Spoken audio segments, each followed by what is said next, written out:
نص نجاح دورة الكتاكيت بيعتمد على التدفئة الصح مع تهوية مظبوطة، وكمان يا جماعة المساحة لازم تكون مناسبة. والنص التاني بقى طبعا على الاستقبال الصح والتربية الصح، خاصة في الجو البرد اللي احنا فيه ده. فلو عايزة تطلعي دورة ناجحة توصل ل 2 كيلو ونص و3 كيلو في 35 يوم بس، فأنا النهاردة هقول لكم بالتفصيل خطوة بخطوة ازاي نستقبل الكتاكيت في الجو البرد اللي احنا فيه ده، وكل الفنيات كبيرة وصغيرة هتلاقوها في فيديو النهاردة. إيه الحرارة المناسبة والعلف المستخدم، وكمان إيه الإضافات اللي إحنا بنحطها على المَيّة والعلف من أول يوم علشان توصل معانا لدورة ناجحة وتوصل معانا لأوزان عالية جدًا. خليكِ كده معايا للآخر، لإن في غلطة ناس كتيرة بتُقع فيها في أول 6 ساعات بتضيّع الدورة كلها.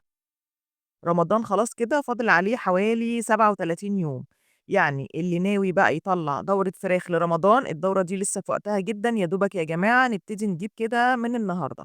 أنا باطلّع الدورة على 30 يوم أو 35 يوم بالكتير، بتجيب معايا وزن أكتر من 2 كيلو، 2 كيلو ونُص، بس بشرط إن الاستقبال طبعًا لازم يكون صح من أول لحظة. لو الاستقبال غلط من أول يوم يا جماعة بتأثّر جدًا، جدًا على أوزان الفرخة. السلام عليكم ورحمة الله وبركاته، إزيكم؟ يا رب تكونوا بخير وتكونوا في أحسن حال كده دايمًا، اللهم آمين. النهارده إن شاء الله الفيديو بتاعنا مهم جدًا يا جماعة، الناس اللي عايزة تبتدي دورة رمضان. خلّينا بس الأول كده نذكر الله زي ما إحنا متعودين ونصلي على الحبيب المصطفى. إيديكم كده على اللايكات يا أغلى أخوات، وما تنسوش الاشتراك في القناة وتفعلوا زر الجرس للكل عشان يوصلكم إشعار بكل الفيديوهات الجديدة. أول 3 أيام من عمر الكتكوت أهم بقى من أي علف وأي فيتامين. الكتكوت دايمًا وهو صغير يعني عايزة أقول لكم بيحب الدفا قبل الأكل. عشان كده دايمًا المكان لازم يتدفّى كويس جدًا قبل وصول الكتاكيت، يعني بُصّوا بيوم كده على الأقل، خاصةً يعني في الشتا وفي البرد اللي إحنا فيه ده. ليه بيوم بقى؟ علشان الجو في المكان يلحق إن هو ياخد درجة الحرارة المطلوبة، اللي الحرارة المفروض تكون فيها 34 درجة، يعني لازم يا جماعة ندفّي قبلها فترة كافية.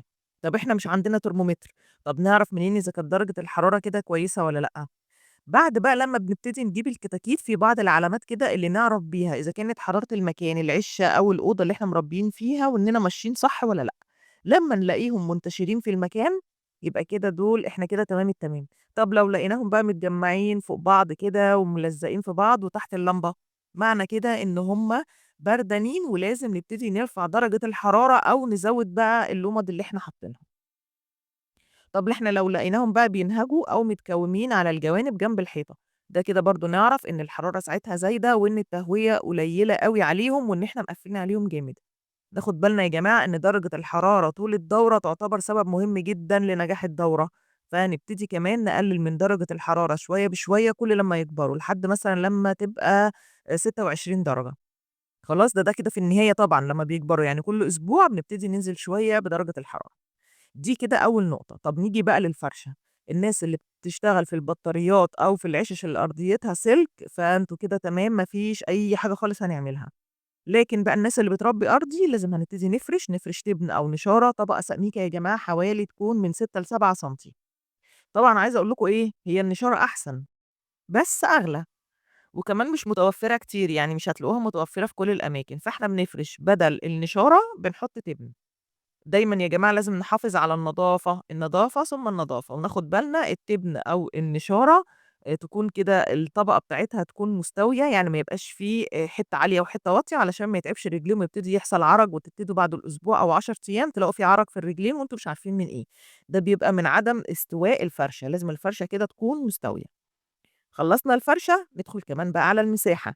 خدوا بالكم أنتم مثلًا لو هتربّوا في أوضة أو في عِشّة كبيرة، إحنا مش في يعني في الأول مش بنوسّع لهم المكان، ده حاجة مهمة جدًا عشان ما يبردوش، يعني المساحة في الأول بتبقى ضيّقة، اوعوا توسّعوا المكان وهُم صغيرين عشان بيبردوا، بس برضه من غير ما تكتم نَفَسهم، فاهمين؟ يعني مثلًا نضيّق كده عليهم أو نحجّز عليهم وكل لمّا يبتدوا يكبروا كل ما نبتدي إحنا نوسّع لهم شوية بشوية في المكان، لازم يكونوا ملمومين في مكان ضيّق في الأول. أنا هنا بقى باستخدم لمبة 200 وبافضل مشغّلاها طول اليوم، ليل نهار، يعني ما ينفعش نقفل عليهم خالص، ولازم التدفئة درجة الحرارة يا جماعة تكون ليل نهار نفس درجة الحرارة، اللي هي 34 خاصةً ده زي ما قُلت لكم إيه، في يوم الاستقبال. أنا هنا زي ما قُلت لكم باشغّل لمبة 200 كل واحد بقى على حسب المكان اللي عنده، وكل واحد على حسب التدفئة. يعني في ناس بتدفّي بلمبة صفرا، في ناس بتدفّي بالشمعة اللي هي شمعة الدفاية بس بيعملوها كهربائية دلوقتي بالكهربا. في ناس بتدفّي بheater كهربا أو heater غاز أو أنبوبة أو شُعلة، على حسب بقى المكان وعلى حسب أنتم مدفّيين بإيه.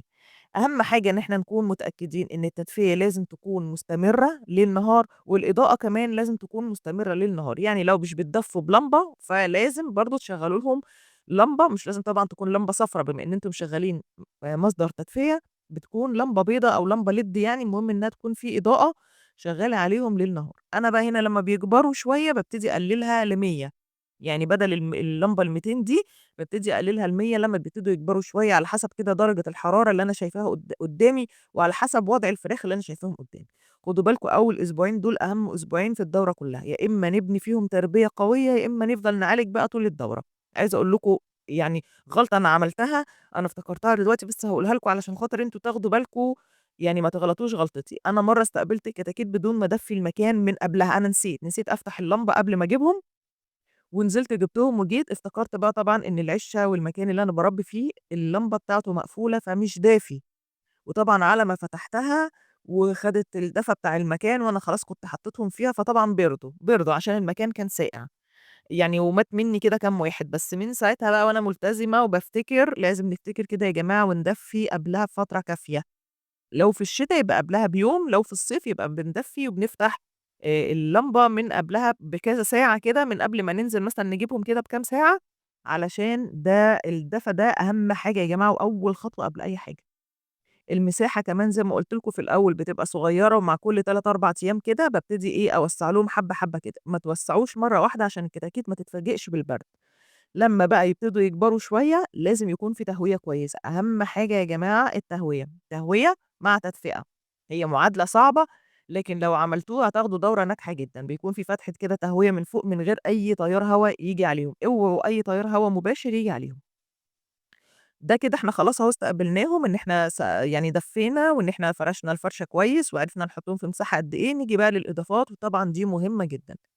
عايزة أقول لكم بقى الإضافات بالنسبة للمَيّة، لازم دي ملحوظة يا جماعة ومعلومة مهمة جدًا خدوا بالكم منها، والله بُص هتفيدكم طول الدورة، المَيّة لازم تكون دافية، تكون واخدة نفس درجة الحرارة بتاعة المكان، اوعوا تحطّوا مَيّة نازلة من الحنفية دي بالنسبة لهم بتبقى ساقعة، بتتعب أمعائهم جدًا، وممكن تعمل لهم إسهالات وبتأثّر جدًا على الوزن.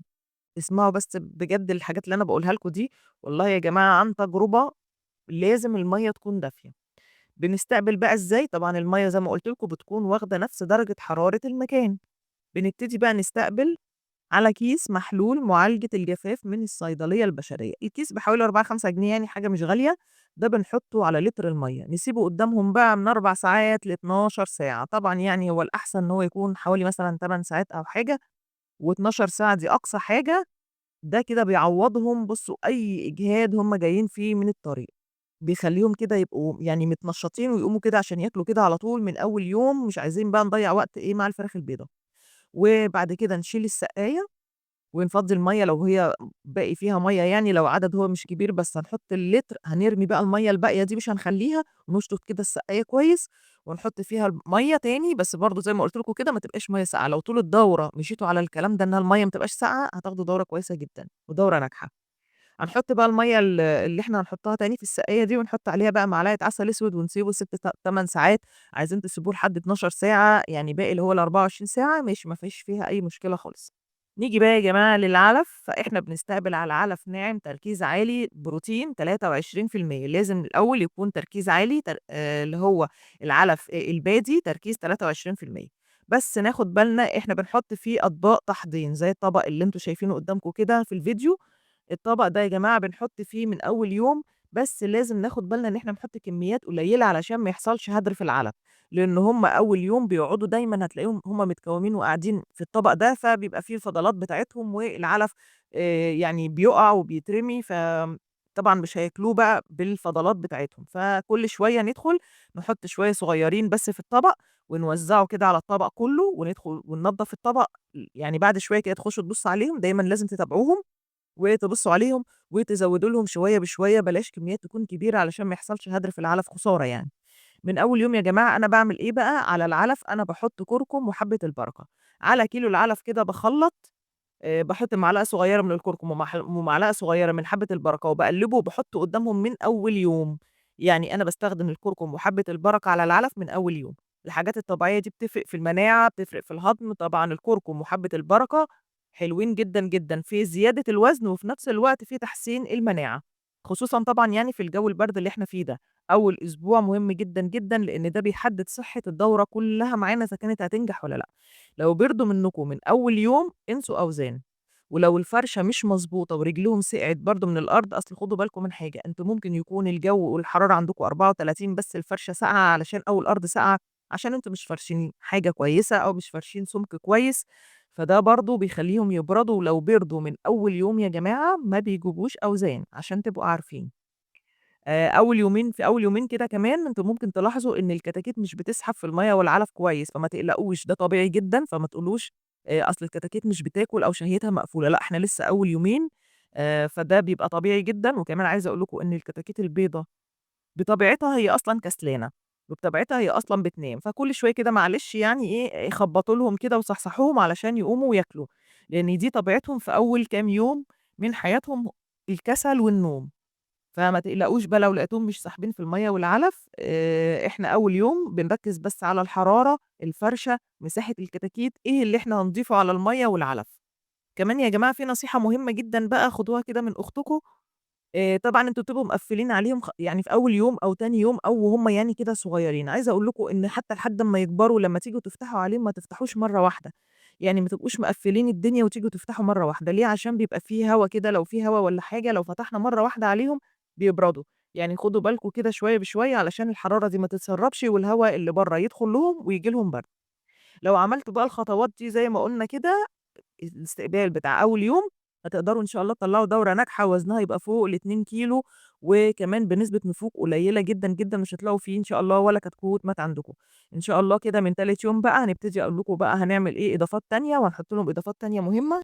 اللي استفاد من الفيديو يا أغلى إخوات ما ينساش يصلّي على الحبيب المصطفى، صلّوا كده على الرسول وانزلوا كده اعملوا لي اللايك المتين وشجعوني واشتركوا في القناة علشان المعلومة توصل لغيركم يا جماعة، وما تنسوش الشير عشان الشير بيفيد الغير. أشوفكم على خير إن شاء الله في الفيديو اللي جاي، السلام عليكم ورحمة الله وبركاته.